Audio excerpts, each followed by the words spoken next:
ये हमारा भारतीय योग दर्शन है। भारतीय योग दर्शन का मतलब है, योग का मतलब है प्लस आत्म साक्षात्कार।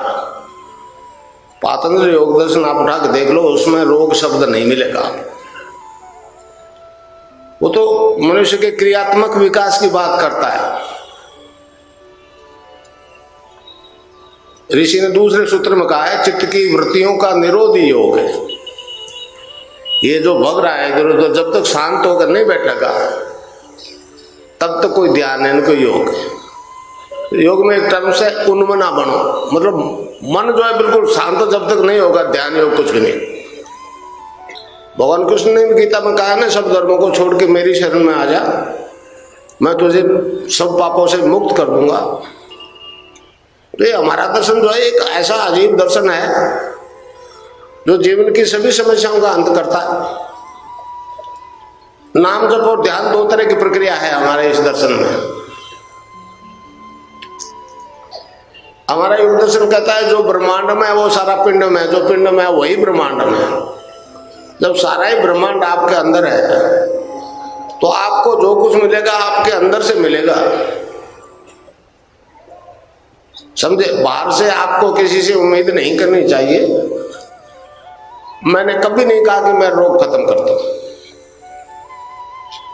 मैं तो एक मंत्र दीक्षा देता हूं ईश्वर के नाम जप की, उससे साधक की कुंडलिनी जाग जाती है। वो कुंडलिनी जो योग करवाती है, जागृत कुंडलिनी साधक का मन प्राण बुद्धि और शरीर अपने बस में कर लेती है, वही योग करवाती है जिसकी उसको जरूरत है। जो सिस्टम प्रॉपर्ली फंक्शन नहीं कर रहा है उसको स्टिमुलेट करती है, टोन अप करती है, और जब तक वो पूर्ण रूप से स्वस्थ नहीं हो जाता तब तक वो क्रिया चलती है, समझे। तो इस प्रकार जो योग होता है उससे सारे शारीरिक रोग ठीक हो जाते हैं, सारे। दूसरे जो मानसिक रोग है, मानसिक रोग 80% बीमारियां मानसिक रोग से होती है, मेंटल टेंशन से होती है 80%। वो जब तक खत्म नहीं होंगे, टेंशन खत्म नहीं होगा, वो रोग खत्म नहीं होंगे। साधक जब नाम जप और ध्यान करता है, ये कुंडलिनी देखिए ऊपर उठती है रीढ़ की हड्डी के आखिरी हिस्से में, जिसे डॉक्टर सैक्रम कहते हैं, 3.5 आंटे लगा करके सोई रही होती है।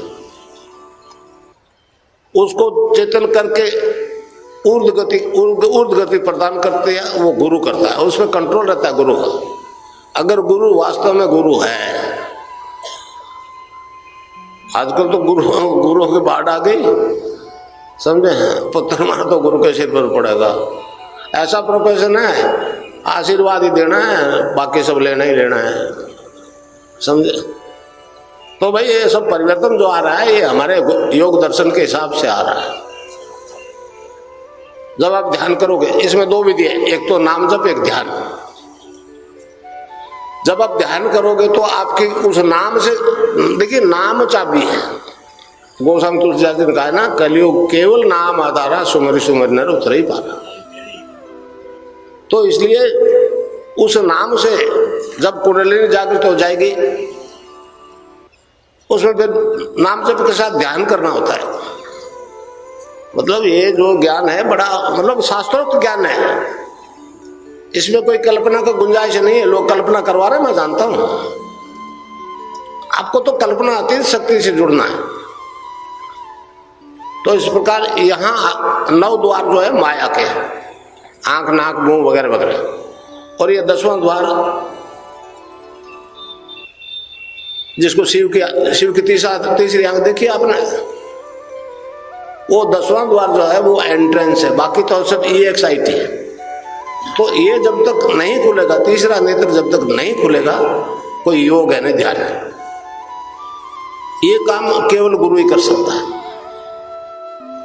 नानक देव जी ने साफ कहा है कि गुरु ही इस द्वार को खोल सकता है, और ये नहीं खुला तो आप अंदर नहीं जा सकते। तो सारा कुछ अंदर है, फिर उससे आपका इंट्रोडक्शन नहीं हो सकता। इसलिए यहां ध्यान करो,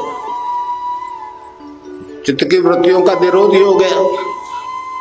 तो यहां मन नहीं रुकता, फिर गुरु को देखो। समझे? गुरु क्या है? गुरु तो अकस्मात गुरु है, ये शरीर थोड़ा गुरु है, ये तो कल मरेगा। वो गुरु तो आपके अंदर बैठा है, सबके अंदर बैठा है।